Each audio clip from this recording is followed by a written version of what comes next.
يا أيها الذين آمنوا اتقوا الله حق تقاته ولا تموتن إلا وأنتم مسلمون. يا أيها الناس اتقوا ربكم الذي خلقكم من نفس واحدة وخلق منها زوجها وبث منهما رجالا كثيرا ونساء واتقوا الله الذي تساءلون به والأرحام إن الله كان عليكم رقيبا. يا أيها الذين آمنوا اتقوا الله وقولوا قولا سديدا يصلح لكم أعمالكم ويغفر لكم ذنوبكم ومن يطع الله ورسوله فقد فاز فوزا عظيما.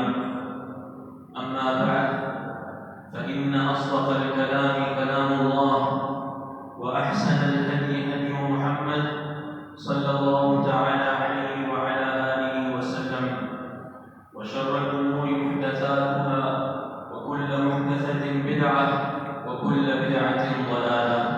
إن الله وملائكته يصلون على النبي يا أيها الذين آمنوا صلوا عليه وسلموا تسليما. اللهم صل على محمد وعلى آل محمد كما صليت على إبراهيم وعلى آل إبراهيم إنك حميد مجيد. اللهم بارك على محمد وعلى آل محمد كما باركت على إبراهيم وعلى آل إبراهيم إنك حميد مجيد. سبحانك لا علم لنا إلا ما علمتنا إنك أنت العليم الحكيم. رب اشرح لي صدري ويسر لي أمري واحلل عقدة من لساني يفقهوا قولي.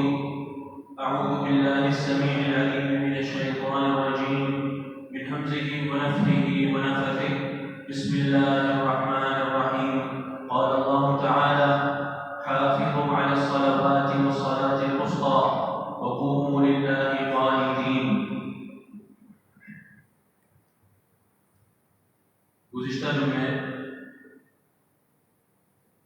ایک سلسلے کا آغاز ہوا تھا جو کہ نماز سے متعلق ہے.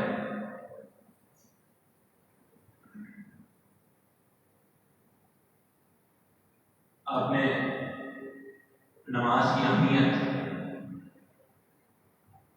نماز کا مقام سنا اور آپ نے وہ حدیث بھی سنی جس میں نبی علیہ الصلوۃ والسلام نے ایک شخص کو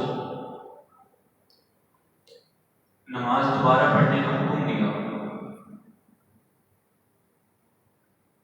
ارجع فصلی فإنک لم تصلی، دوبارہ نماز پڑھو، تمہاری یہ نماز نہیں ہوئی.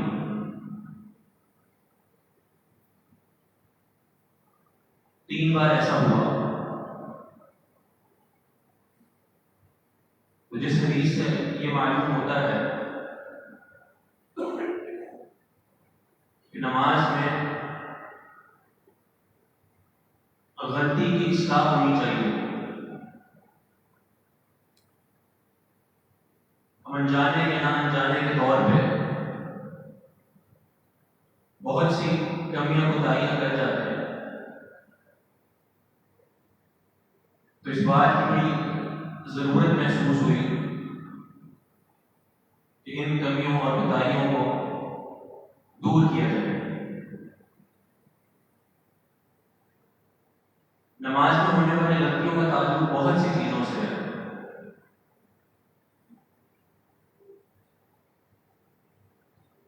حتیٰ کہ جو وضو ہم کرتے ہیں، وضو کا تعلق بھی نماز سے ہی ہے، اور وضو کو بھی جو فرض قرار دیا گیا ہے وہ نماز کے لیے ہی قرار دیا گیا ہے. یعنی نماز کے لیے ایک وسیلہ ہے جس کے بغیر اللہ تعالیٰ نماز قبول نہیں کرتا. اور وضو میں بھی بہت سی کمیاں کوتاہیاں دیکھی جاتی ہیں. ہمارے موضوع نہیں ہے، لیکن صرف ایک بات ذکر کرتے ہیں کہ سب سے زیادہ جو کمی ہوتی ہے وضو میں، جو دیکھی جاتی ہے وہ یہ کہ احباب بہت جلدی کرتے ہیں، اس میں بہت جلدی اعضاء کو دھوتے ہیں، اور اس جلدی کی وجہ سے بہت سے عضو خشک رہ جاتے ہیں۔ رسول اللہ صلی اللہ علیہ وسلم نے ایک سفر میں نماز کی جب ابتدا کی، تکبیر کہہ دی گئی، تو آپ نے کچھ لوگوں کو دیکھا کہ وہ وضو میں جلدی کر رہے ہیں تاکہ ہمیں تکبیر تحریمہ مل جائے۔ اس جلدی کی وجہ سے ان کے پاؤں کا کچھ حصہ خشک رہ گیا۔ کتنا حصہ؟ حدیث میں بتایا کہ مثل الظفر، ناخن کے برابر وہ حصہ جمع کرا تھا۔ نبی علیہ السلام نے اس کو دیکھ لیا کہ اس حصے پر پانی نہیں پہنچا، تب رسول اللہ صلی اللہ علیہ وسلم نے فرمایا وَيْلٌ لِلْأَعْقَابِ مِنَ النَّارِ، جن کی ایڑیاں خشک ہیں ان ایڑیوں کے لیے جہنم کی ویل ہے۔ یہ نبی علیہ السلام نے فرمایا۔ اس سے کیا پتہ چلتا ہے؟ یہ معاملہ بڑا سنگین ہے اور وضو میں کسی قسم کی کمی برداشت نہیں ہے، اس لیے وضو کو مکمل کیا جائے۔ رسول اللہ صلی اللہ علیہ وسلم کی حدیث ہے اسبغوا الوضوء، وضو کو مکمل کرو۔ اور رسول اللہ صلی اللہ علیہ وسلم نے ایک مرتبہ وضو کیا، سیدنا ابو ہریرہ رضی اللہ عنہ اس حدیث کے راوی ہیں، وضو کرنے کے بعد فرمایا من توضأ نحو وضوء هذا غفر له ما تقدم من ذنبه، جو شخص میرے اس وضو کی طرح وضو کرے گا اللہ تعالیٰ اس کے پچھلے سارے گناہ معاف کر دے گا۔ عمل کیا ہے؟ صرف سنت رسول کے مطابق وضو، چھوٹا سا صرف سنت رسول کے مطابق وضو کرنا ہے تو اللہ تعالیٰ اس وضو کی وجہ سے اس کے پچھلے سارے گناہ معاف کر دیں گے۔ اور اس سے بھی معنی خیز اور عظیم حدیث جو آپ سنتے ہیں وضو کے بعد کی دعا، رسول اللہ صلی اللہ علیہ وسلم نے فرمایا ما منکم من احد یتوضأ فیسبغ الوضوء، جو شخص وضو کرے اس طرح کا یسبغ الوضوء، مکمل وضو کرے سنت رسول کے مطابق، ہر عضو کو بالاستحباب ہوئے، کوئی عضو اور کسی عضو کا کوئی حصہ خشک نہ رہے، مکمل وضو کرے، ثم یقول، پھر یہ دعا کرے۔ کون سی دعا ہے؟ اشہد ان لا الہ الا اللہ وحدہ لا شریک لہ واشہد ان محمدا عبدہ ورسولہ۔ تو اللہ کے رسول فرماتے ہیں جو شخص مکمل وضو کرنے کے بعد یہ دعا پڑھے فتحت لہ ابواب الجنت الثمانیہ، قیامت کے دن اس کے لیے جنت کے 8 دروازے کھول دیے جائیں گے۔ مختصر عمل ہے لیکن یہ ثواب ہے۔ شرط کیا ہے کہ اسی طرح وضو کرنا ہے جس طرح رسول اللہ صلی اللہ علیہ وسلم نے سکھایا، نہ اس میں کمی کرنی ہے نہ زیادتی۔ زیادتی کیا ہو سکتی ہے کہ آپ کوئی ایسا عمل داخل کرتے ہیں جو رسول اللہ صلی اللہ علیہ وسلم نے کیا ہی نہیں۔ بہت سے احباب کو ہم دیکھتے ہیں کہ وہ سر میں مسح کرتے ہوئے گردن پہ ہاتھ پھیرتے ہیں اور اس کو مسح کا جز اور حصہ سمجھتے ہیں۔ یہ عمل بھی نبی صلی اللہ علیہ وسلم سے ثابت نہیں ہے۔ بہت سے علماء نے اس کو بدعت قرار دیا ہے، یہ عمل ثابت نہیں ہے۔ رسول اللہ صلی اللہ علیہ وسلم کے مسح کا طریقہ کیا تھا؟ بدأ بمقدم رأسه حتى ذهب بهما إلى قفاه، آغاز کرتے سر سے جہاں سے بال اٹھتے ہیں اور گدی تک لے جاتے، پھر وہاں سے واپس لاتے جہاں سے ابتدا کیا اور پھر کانوں کا مسح کرتے۔ اس پورے مسح میں کہیں پر بھی گردن کے مسح کا جواز نہیں، ثبوت ہی نہیں ہے۔ لہذا وضو ہم اسی طرح کریں جس طرح رسول اللہ صلی اللہ علیہ وسلم نے کیا، جس طرح رسول اللہ صلی اللہ علیہ وسلم نے ہمیں سکھایا۔ صحابہ کرام نے ایک ایک حصے کو، ایک ایک چیز کو بغور دیکھا ہے اور اسی طرح انہوں نے نبی علیہ السلام کا وضو بیان فرمایا ہے۔ نماز کی غلطیوں کے تعلق سے ایک اور حصہ جس کا تعلق لباس سے ہوتا ہے۔ لباس میں بہت سی غلطیاں ہوتی ہیں، کوتاہیاں ہوتی ہیں جو دیکھنے میں آئی ہیں۔ سب سے بڑی غلطی یہ ہے بہت سے ہمارے نوجوان حضرات بالخصوص نماز میں اپنے لباس کو ٹخنوں سے اوپر نہیں رکھتے. اور آپ کو یہ بھی بات معلوم ہے کہ اس چیز کا تعلق صرف نماز سے نہیں ہے، اس چیز کا تعلق ہر وقت سے، ہر آن سے ہے کہ رسول اللہ صلی اللہ علیہ وسلم نے اس چیز سے منع فرمایا ہے.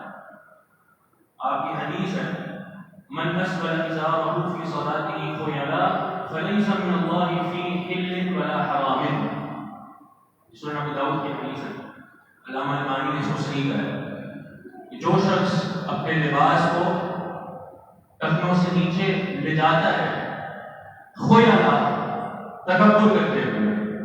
تکبر کرتے ہوئے کا معنی کیا ہے وہ آپ کو بھی بتاتے ہیں.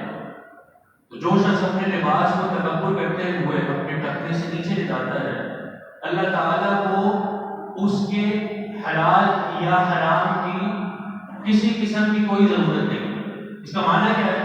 اس کا معنی یہ ہے کہ وہ اللہ تعالیٰ کی طرف سے بالکل اب الگ ہو چکا، اللہ تعالیٰ کو اس سے کوئی تعلق نہیں ہے. اتنی بڑی وعید ہے. عمل کیا ہے کہ ٹخنوں سے نیچے لباس کو لٹکانا. اور یہاں پہ آپ کو یہ بھی بتاتے ہیں بہت سے لوگ یہاں پہ اپنی عقل لڑاتے ہوئے بات کرتے ہیں، اور وہ یہ ہے کہ لباس کو ٹخنوں سے نیچے لے جانے کا تعلق صرف اس وقت ہے جب اس میں تکبر ہو. یعنی وہ شخص جو اپنے لباس کو ٹخنوں سے نیچے کرتا ہے اور اس کی نیت تکبر ہے تب حرام ہے، اور جس کی نیت تکبر نہیں ہے وہ حلال ہے. یہ بات غلط ہے. رسول اللہ صلی اللہ علیہ وسلم نے ایک حدیث میں ارشاد فرمایا تھا کہ ایاک والاسبال فإنه من المخیلہ. اس بات سے بچو، یعنی کپڑے کو ٹخنوں سے نیچے لٹکانے سے بچو. فإنه من المخیلہ، کیونکہ یہی تکبر ہے. معنی کیا ہوا؟ یہ تکبر کا ہونا یہ کوئی الگ سی صفت نہیں ہے، بلکہ ہر اس شخص کی صفت بن جاتی ہے جو اپنے لباس کو ٹخنوں سے نیچے لٹکاتا ہے. یہ نبی صلی اللہ علیہ وسلم کی بہت سی احادیث میں اللہ کے رسول نے اس سے منع فرمایا، اس سے روکا ہے. لیکن ہمارے معاملے میں، ہمارے معاشرے میں جہاں بہت زیادہ مرغوبیت پائی جاتی ہے اغیار سے، ہم اغیار سے بہت جلدی مرغوب ہو جاتے ہیں، ان کے فیشن کو اپنا لیتے ہیں اور اسلامی ثقافت اور اسلامی طور طریقے، اسلامی تعلیمات کو بھلا بیٹھتے ہیں. چھوٹا سا عمل ہے، اس پر آپ عمل اختیار کر لیجیے. رسول اللہ صلی اللہ علیہ وسلم کی بے شمار احادیث ہیں. اس میں صحیح مسلم کی حدیث ہے، نبی صلی اللہ علیہ وسلم نے اس میں فرمایا ثلاثۃ لا یکلمہم اللہ ولا یزکیہم ولہم عذاب الیم. 3 قسم کے لوگ ایسے ہیں کہ اللہ تعالیٰ ان سے قیامت کے دن کلام نہیں کرے، بات نہیں کرے. یہ اضافی عذاب ہے. اللہ نے ہر ایک سے بات کرنی ہے، لیکن کچھ لوگ ایسے ہیں، ایسے دھکارے ہوئے کہ اللہ تعالیٰ قیامت کے دن ان سے بات تک نہیں کرے گا. ولا یزکیہم، ان کو پاک نہیں کرے گا. ولہم عذاب الیم، اور ان کے لیے عذاب الیم ہے. تو 3 شخص کون سے ہیں؟ فرمایا المسبل والمنان والمنفق سلعتہ بالحلف الکاذب. یہ 3 لوگ ہیں. پہلا شخص المسبل، جو اپنے لباس کو ٹخنوں سے نیچے لٹکاتا ہے. والمنان، اور جو شخص کوئی احسان کر کے احسان جتلاتا ہے، یاد کرواتا ہے کہ یاد کرو میں نے تمہارے اوپر فلاں اور فلاں احسان کیا تھا، احسان جتلانے والا. اور تیسرا شخص والمنفق سلعتہ بالحلف الکاذب، جھوٹی قسم کھا کر اپنے سامان کو بیچنے والا. اپنے کاروبار میں، لین دین کے معاملات میں بہت زیادہ جھوٹ بولنے والا، جھوٹ پر ارتکاب کرنے والا، یہ شخص بھی ان 3 افراد میں شامل ہے. پہلا شخص کون ہے؟ جو محل استدلال المسبل، جو اپنے لباس کو ٹخنوں سے نیچے لٹکاتا ہے. تو نبی صلی اللہ علیہ وسلم کی بہت سی احادیث ہیں، ہم نے آپ کو سنا دی ہیں. تو آپ پر یہ فرض ہے کہ آپ نے ان احادیث پر عمل کرنا ہے. یہ ہمارے پیارے رسول کی تعلیمات ہیں. عرض یہ کر رہا تھا بہت سے لوگ نماز میں بھی غلطی کر جاتے ہیں کہ ان کا لباس ٹخنوں سے نیچے جا رہا ہوتا ہے. ظاہر سی بات ہے جب کوئی ایسا لباس پہنا ہوگا جو لمبا ہوگا تو وہ ٹخنوں سے نیچے جائے گا. دوسری غلطی یہاں کیا ہوتی ہے؟ دوسری غلطی ہوتی ہے لباس کو فولڈ کرنے کی. لباس کو فولڈ کرنے کی. لباس کو فولڈ کرنا نماز میں یہ بھی منع ہے. رسول اللہ صلی اللہ علیہ وسلم کی حدیث ہے امرت ان اسجد علی 7 اعظم ولا اکف شعرا ولا ثوبا. مجھے اللہ تعالیٰ نے یہ حکم دیا، صحیح مسلم کی حدیث ہے، مجھے اللہ تعالیٰ نے یہ حکم دیا ہے کہ میں سجدہ کروں 7 ہڈیوں پر۔ 7 ہڈیاں اس طرح بنتی ہیں، ناک، کان، دونوں ہاتھ، دونوں گھٹنے اور دونوں پاؤں، ان کو زمین پر ٹکانا یہ سجدے کا نام ہے۔ تو اس کا مجھے حکم دیا گیا، اور اس کا حکم دیا وَلَا تَكُفَّ شَعْرًا وَلَا ثَوْبًا، اور اس بات کا حکم دیا ہے کہ نماز میں نہ اپنے کپڑوں کو فولڈ کروں اور نہ اپنے بالوں کو فولڈ کروں، بلکہ وہ جس طرح ہے سیدھے ان کو اسی طرح رہنے دیا جائے۔ تو نبی صلی اللہ علیہ وسلم کی واضح حدیث ہے جس میں نبی صلی اللہ علیہ وسلم یہ فرما رہے ہیں کہ مجھے یہ حکم دے دیا گیا ہے کہ میں نماز میں اپنے کپڑے کو فولڈ نہ کروں۔ علامہ نووی فرماتے ہیں اتفق العلماء علی النہی عن الصلاۃ وثوبہ مشمر، اس بات پر تمام علماء کا اتفاق ہے، تمام علماء محدثین سب کا اتفاق ہے کہ نماز میں کپڑے کو فولڈ کرنا منع ہے، ناجائز ہے۔ اب یہاں پر آپ کو یہ بھی بتا دیں کہ معاملہ چونکہ بہت سے افراد کے لیے مشکل ہو جاتا ہے، یہاں پر کیا کریں؟ لیکن لباس نماز کی زینت ہے۔ اللہ تعالیٰ نے قرآن مجید میں یہی فرمایا خُذُوا زِینَتَکُم عِندَ کُلِّ مسجد، مسجد آنا ہو، اللہ تعالیٰ کے سامنے حاضر ہونا ہو تو اپنی زینت کو اختیار کرو۔ یہ نہیں کہ گھسا پٹا لباس جو آپ اپنے کسی بڑے رشتے دار کے گھر نہیں پہن سکتے وہ آپ اللہ کے گھر پہن کے آ جائیں نماز کے لیے، نہیں، اچھا لباس پہننا ضروری ہے۔ اور رسول اللہ صلی اللہ علیہ وسلم کی حدیث بھی ہے کہ اللہ تعالیٰ سب سے زیادہ مستحق ہے اس بات کے لیے کہ اس کے لیے تیار ہوا جائے، اس کے لیے اپنے آپ کو مزین کیا جائے، اچھا لباس پہنا جائے مسجد کے لیے۔ تو اس لباس کا وصف یہ بھی ہے کہ آپ کا لباس ایسا ہونا چاہیے جو نماز کے مطابق ہو۔ نبی صلی اللہ علیہ وسلم نے جیسا لباس بتایا ہے اسی کے مطابق ہو۔ تو آپ کی سب سے پہلی کوشش یہ ہونی چاہیے کہ آپ نماز پڑھنے آ رہے ہیں تو آپ کا لباس ایسا ہو جس کو نہ فولڈ کرنے کی ضرورت پڑے نہ وہ آپ کے ٹخنوں سے نیچے جائے، ایسا لباس ہونا چاہیے، کیونکہ دونوں چیزیں منع ہیں، ٹخنوں سے نیچے لے جانا بھی منع ہے اور کپڑوں کو فولڈ کرنا بھی منع ہے۔ تو سب سے پہلی چیز یہ ہے کہ اپنے لباس کی یہ حالت بنائیے کہ وہ نہ فولڈ کیا جائے نہ وہ ٹخنوں سے نیچے جائے۔ اور اگر بالفرض کبھی کبھار ایسا ہو بھی جائے کہ لباس بہت وسیع ہے، بہت بڑا ہے، اور اس کو اگر آپ فولڈ نہ کریں تو لا محالہ وہ ٹخنوں سے نیچے ہی جائے گا، تب وہاں پر علماء نے اس اصول کے ذریعے اجازت دی ہے کہ جہاں 2 نقصان ہو وہاں پہ چھوٹے نقصان کو اپنا لیا جائے، اخف الضررین۔ یہاں پہ دونوں نقصان ہیں، ٹخنوں سے نیچے لباس جانا بھی نقصان ہے، شریعت کی مخالفت ہے، اور دوسرا نقصان کپڑے کو فولڈ کرنا، یہ دونوں نقصان ہیں۔ ان دونوں میں بنسبت جو کم نقصان ہے اس کو اپنا لیا جائے، اور کم نقصان کیا ہے کہ اس کو فولڈ کر لیا جائے۔ یہ بھی نقصان، یہ بھی ناجائز معاملہ ہے، لیکن چونکہ پہلے معاملے سے خفیف ہے، اس سے تھوڑا سا چھوٹا ہے، اس کی اتنی سخت وعید نہیں ہے، اس لیے علماء نے اجازت دے دی۔ لیکن اس وقت ہے جب آپ مجبور ہوتے ہیں، آپ کے پاس کوئی لباس ہی نہیں ہے، کوئی معاملہ ہی نہیں کر پا رہا، اور صرف وہی لباس ہے جس میں آپ نے نماز پڑھی ہے، تب وہاں پہ آپ کو اجازت ہے۔ تو اس بات کا خلاصہ کیا ہوا کہ اپنے لباس کے تعلق سے نماز کے لیے تیار ہو جائیں اور اپنا لباس ویسا ہی اپنائیں جیسے رسول اللہ صلی اللہ علیہ وسلم نے اپنی احادیث میں تلقین فرمائی ہے۔ بہت سے مساجد میں، یہاں الحمدللہ ہم نے نہیں دیکھا، لیکن بہت سی مساجد میں نوجوانوں کو، بچوں کو یہ بھی دیکھا گیا ہے، اور جو ہمارے بڑے اپنے ساتھ بچوں کو لاتے ہیں اس حوالے سے یہ دیکھا گیا ہے کہ ان کی قمیص میں کوئی تصویر بنی ہوتی ہے۔ یہ تصویر ہونا یہ بھی نماز کے معاملے کے برخلاف ہے۔ رسول اللہ صلی اللہ علیہ وسلم کی ایک حدیث ہے، نبی صلی اللہ علیہ وسلم اپنے گھر تشریف لے کر گئے تو گھر میں کیا دیکھا کہ ایک پردہ لٹکا ہوا ہے، اس میں تصویریں ہیں، جاندار تصویریں، جانوروں کی کہہ رہے ہیں، کسی روح چیز کی تصویریں، تو نبی صلی اللہ علیہ وسلم گھر میں داخل نہیں ہوئے، اور کیا فرمایا عائشہ رضی اللہ عنہا سے کہ اس کپڑے کو پھینکو، اس کو اتارو، اور جب اس کو اتارو گی میں تب ہی گھر میں داخل ہوں گا۔ مانا نبی صلی اللہ علیہ وسلم اس گھر میں داخل نہیں ہوئے جس گھر میں ایسا کپڑا موجود تھا جس میں تصویر بنی ہوئی تھی۔ تو یہ نماز کے خلاف چیز ہے کہ آپ ایسا قمیض پہن لیں یا ایسا کوئی چیز پہن لیں جس میں تصویر بنی ہو۔ شیخ ابن باز رحمہ اللہ سے پوچھا گیا تھا کہ آج کل کچھ ایسی گھڑیاں آ گئی ہیں جس میں تصویر بنی ہوتی ہے کہ صلیب کا نشان بنا ہوتا ہے۔ شیخ ابن باز نے فرمایا دونوں چیزیں منع ہیں، تصویر بنی ہو وہ بھی منع ہے، اور صلیب کا نشان بنا ہوتا ہے کچھ گھڑیوں میں وہ بھی منع ہے نماز میں۔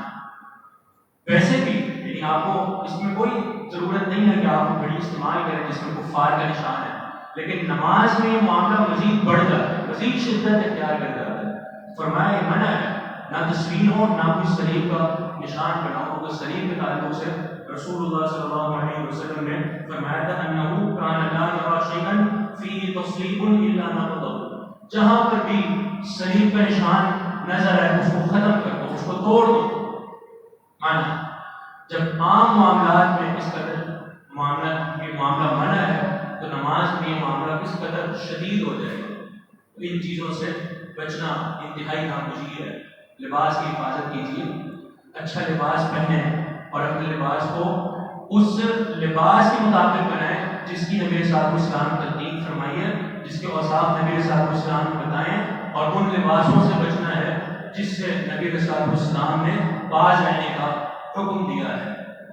جیسے جو میں آپ سے سوال ہوا تھا صف بندی کے بارے میں، تو وہ بھی آپ کو بتا دیں کہ نبی صلی اللہ علیہ وسلم جو صف بنوایا کرتے تھے اس کے اوصاف کیا ہیں۔ ایک مرتبہ رسول اللہ صلی اللہ علیہ وسلم نے فرمایا تھا الا تصفون کما تصف الملائکۃ عند ربھا، کہ تم اس طرح صفیں کیوں نہیں بناتے جس طرح صفیں بناتے ہیں فرشتے اللہ تعالیٰ کے ہاں۔ جب فرشتے نماز پڑھتے ہیں تو جس طرح کی صف وہ بناتے ہیں تم اس طرح کی صف کیوں نہیں بناتے؟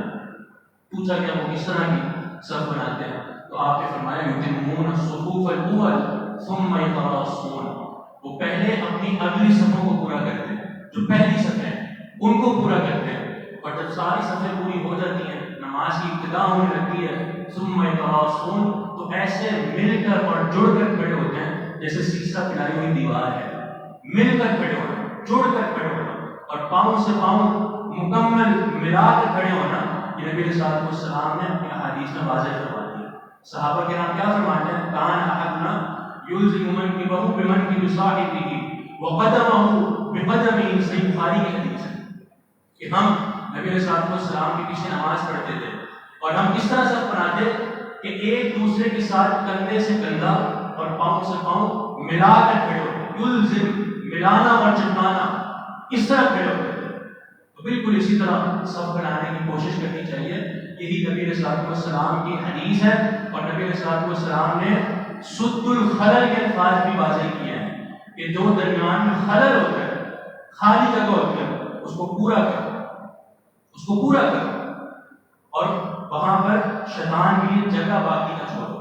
بالکل مل کر اور چپک کر کھڑے ہونا، یہی نبی علیہ الصلوۃ والسلام کی احادیث میں تلقین کی گئی ہے۔ ایک سوال مجھ سے ایک اور ہوا تھا، خواتین کی طرف سے سوال ہے کہ صف کی ابتدا کہاں سے ہونی چاہیے؟ صف کی ابتدا کہاں سے ہونی چاہیے، یعنی جب صف بنائی جائے تو وہ کہاں سے اس کی ابتدا ہو؟ یہ سمجھا جاتا ہے کہ شاید صف کی ابتدا ہوتی ہے دائیں طرف سے، تو بالکل دائیں طرف ہے، وہاں سے صف کی ابتدا ہو، جبکہ صحیح بات جو تمام احادیث کو ملا کر ہمیں پتہ چلتی ہے وہ یہ ہے کہ صف کی ابتدا درمیان سے ہوتی ہے، درمیان سے، بیچ میں۔ اس حوالے سے ایک حدیث بھی ہے جس کو بعض علماء نے ضعیف کہا ہے، لیکن معنی کے طور پہ وہ صحیح ہے، اور وہ حدیث کیا ہے، وسط الامام، اور ایک روایت کے الفاظ ہیں توسط الامام، کہ اپنے امام کو درمیان میں کھڑا کرو۔ اس کا کیا مطلب ہوا؟ درمیان میں کھڑا کرنے کا مطلب یہ ہوا کہ صف کی ابتدا بھی درمیان سے ہو۔ اگر ابتدا دائیں طرف سے ہو اور امام کو کہا جائے تو اس کو وسط میں رکھو، درمیان میں رکھو، تو یہ درمیان والا معنی ہوگا ہی نہیں، ایسا معنی ہو ہی نہیں سکتا کہ صف کی ابتدا درمیان سے ہو رہی ہے اور صف کی ابتدا دائیں طرف سے ہو رہی ہے اور کہا یہ جا رہا ہے کہ امام کو درمیان میں رکھو، تو یہ درمیانی والا معاملہ ہو ہی نہیں سکتا۔ درمیان والا معاملہ اسی وقت ہوگا جب صف کی ابتدا درمیان سے ہو اور امام بالکل آگے ہو، اسی صورت میں کہا جائے گا کہ اب امام کو درمیان میں کھڑا کر دیا گیا۔ صف کی ابتدا درمیان سے ہوتی ہے، اور اسی طرح یہ جب درمیان میں لوگ کھڑے ہو جائیں تو پھر دائیں طرف اور بائیں طرف وہ صف پھیلتی جاتی ہے۔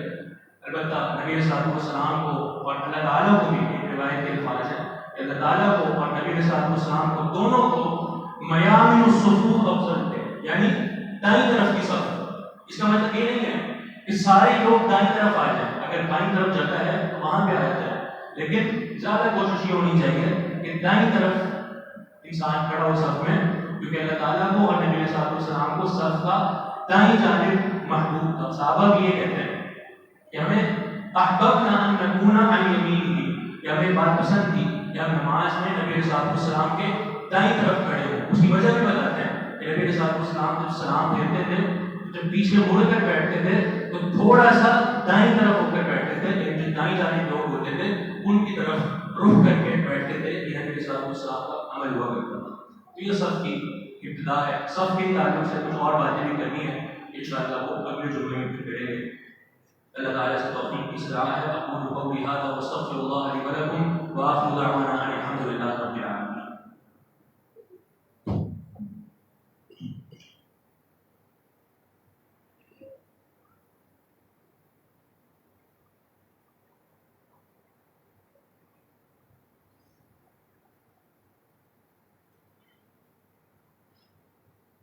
الحمد للہ وحدہ والصلاة والسلام علی من لا نبی بعدہ۔ بہت سے احباب نے اپنے بیماروں کی صحت کی دعا کی اپیل کی ہے۔ دعا کیجیے اللہ تعالیٰ ہمارے تمام بیماروں کو صحت کاملہ عاجلہ مستمرہ عطا فرمائے۔ اللهم اشف مرضانا ومرضى المسلمين يا شافي الامراض اشف مرضانا ومرضى المسلمين اذهب الباس رب الناس واشف انت الشافي لا شفاء الا شفاؤك شفاء لا يغادر سقما۔ ان الحمد لله نحمده ونستعينه ونستغفره ونؤمن به ونتوكل عليه، وصلى الله تعالى وسلم على سيدنا محمد وعلى آله وصحبه وسلم تسليما كثيرا۔ اللهم صل على محمد وعلى آل محمد كما صليت على إبراهيم وعلى آل إبراهيم إنك حميد مجيد۔ اللهم بارك على محمد وعلى آل محمد كما باركت على إبراهيم وعلى آل إبراهيم إنك حميد مجيد۔ ربنا لا تؤاخذنا إن نسينا أو أخطأنا، ربنا ولا تحمل علينا إصرا كما حملته على الذين من قبلنا، ربنا ولا تحملنا ما لا طاقة لنا به واعف عنا واغفر لنا وارحمنا أنت مولانا فانصرنا على القوم الكافرين۔ اللهم انصر الإسلام والمسلمين، اللهم انصر من نصر دين محمد صلى الله عليه وسلم واجعلنا منهم، واخذل من خذل دين محمد صلى الله عليه وسلم ولا تجعلنا منهم۔ اللهم ارفع عنا هذا البلاء والوباء، اللهم ارفع عنا وباء كورونا، اللهم اعز الاسلام والمسلمين واذل الشرك والمشركين، اللهم انصر المسلمين المظلومين في كل مكان، اللهم انصرهم ولا تنصر عليهم۔ ربنا تقبل منا انك انت السميع العليم وتب علينا انك انت التواب الرحيم برحمتك يا ارحم الراحمين۔ وصلى الله تعالى